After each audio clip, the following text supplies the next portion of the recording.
kilala mo ba yon? Ayun ang laging tanong natin kapag may mga napapansin tayong ibang tao tapos hindi natin kilala.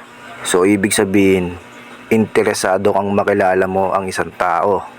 Kung gusto mo siyang makilala, edi kausapin mo personally para makilala mo na siya.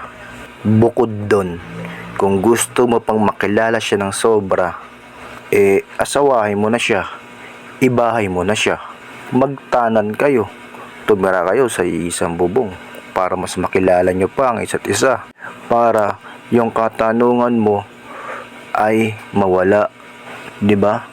Di magtanan kayo, dalhin mo siya kung saan mo gustong dalhin, 'di ba?